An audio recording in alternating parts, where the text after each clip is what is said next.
do you use one of these honing guides? Here's one I caught in a trap earlier.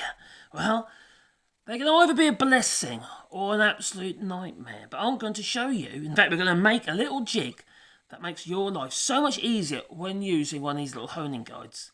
The reason why I picked this one is because, well, they're cheap. And not everybody can afford, like Lee Nelson and Veritas and, all the expensive stuff you can find out there. Costs an absolute fortune, whereas one of these you get for about a tenner. Cheap as chips.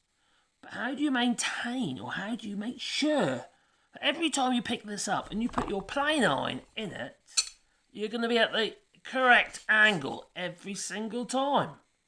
Without having to use one of these every single time, or one of those every single time. How do you do that then? Well, it's easy. We're going to make a jig. A jig that makes your life easier. And I like that idea. It sounds like a good idea. Anything that makes our lives easier has got to be a good idea. Right. So what we're going to do is, first of all, we're going to zero in our little digital guide. You have to use one of these. You could use one of those, or you could print off a piece of paper and glue two bits of wood together to give you some idea what the angle should be. It's a bit more jiggery-pokery, but then you've got to do it once, you see. But these things do make life a darn sight easier. And this happens to be a little angle gauge. And for some reason, it's only doing... Oh, there we go. I had to zero it, you see. It has to be 0. Now it's 0.1 or something. That'll jump about. Anyway, I'm going to use that for my primary setting. Let's use this particular plane iron, which is a Victor hand-forged plane iron. Hence, I like to make sure it's kept in good order. Now, I don't normally sharpen it by hand anyway. I normally use my carriage system that's over there. So I'm just going to clamp it in. All you do is you screw this down on the side. In fact, it clamps each side of the plane iron. It grips it. See? It grips it. But the angle of that, I ain't got a clue what that is, do I? I ain't got a clue. So I'm going to plonk that on there as though it was on top of one of the sharpeners. And I'm going to place my angle gauge on there, and at the moment it's saying it's 22.3 degrees. But I want 28, okay? Because that's generally what I sharpen to. It's kind of the old standard. Some people try and sharpen too fine, way too fine. You don't need to. In fact, you'll cause more tear out by having your plane iron down to 24 to 25 degrees. This is way too sharp. It's very sharp, but effectively you're going to cause tear out. Sounds strange, but it is the fact.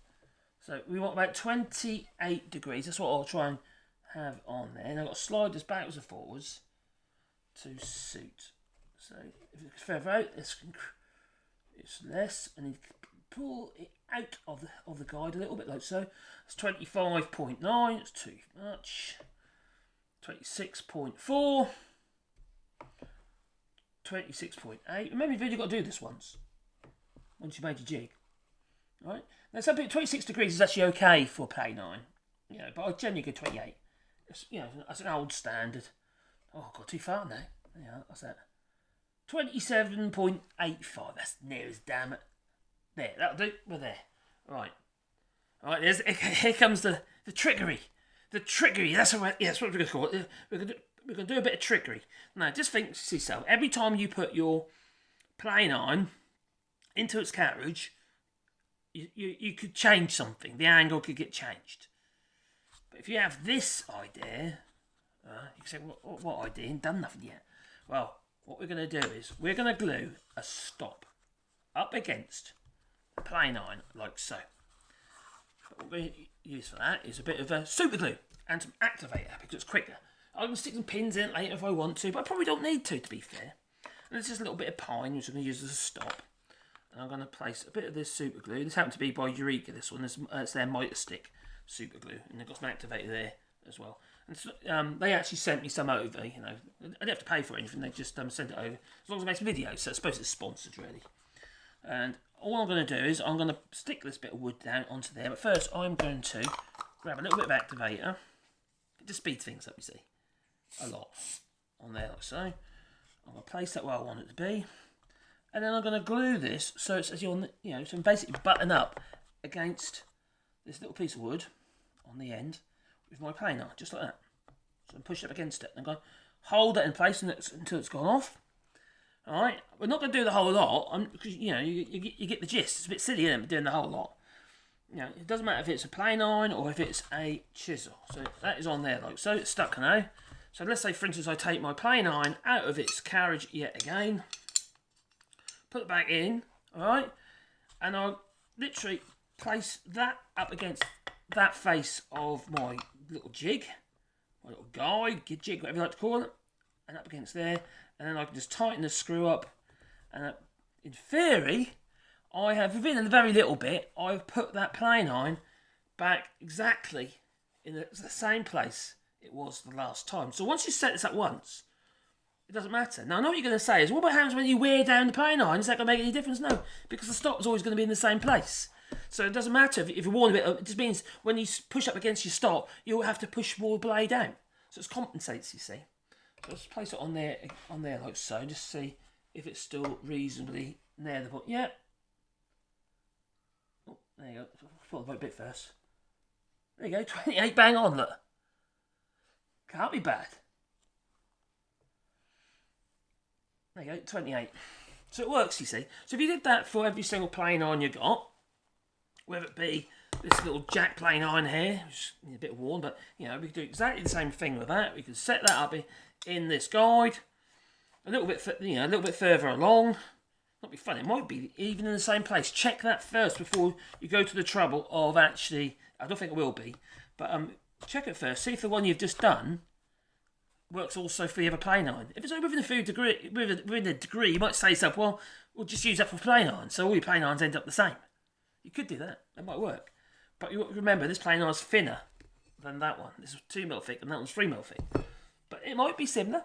If it's under 28mm, between 26 to 28, you could say to yourself, well, I'll stick with that. And that's 27.65. So stick with it. There's no point messing about having a second one. So let's say, for instance, I don't know, I can say now my number 7, probably my number 6 then, because it's the same plane iron as this one. And they'll all be using this little block here. But where you will have to make changes is on your chisels, because your chisels are likely to be different, because the positioning of your chisel in the guide is different. It goes in a different part. Whereas your plane iron goes across there, your chisel goes in there like so. It's different, isn't it? So let's say, for instance, you're going for 28 degrees again, but this time with the chisels, you're going to want to. I need to come way further back to there. I think. Let's have a look. It's a bit more awkward. There's nowhere to put. See, there's nowhere to put it on the chisel. So it's going to be a bit of a guesstimation on that one. I say it's 26. It's not going to. Need to come out a bit. 29.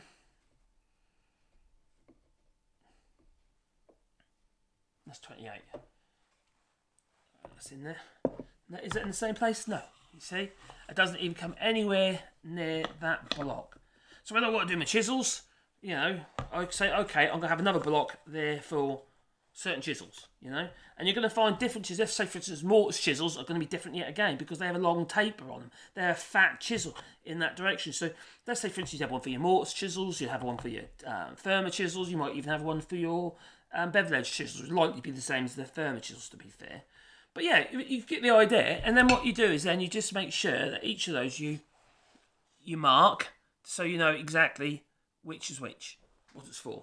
And you can either have that down to, you know, they're the sharpening station, or you can set this up in a certain way. Like, for instance, you could double this up so there's one stop down the middle here, right? But don't just do your plain irons on one face that way. You can have it so the thickness of your piece of wood is set. So on the other face works out to be your chisels, for instance. See what I'm saying?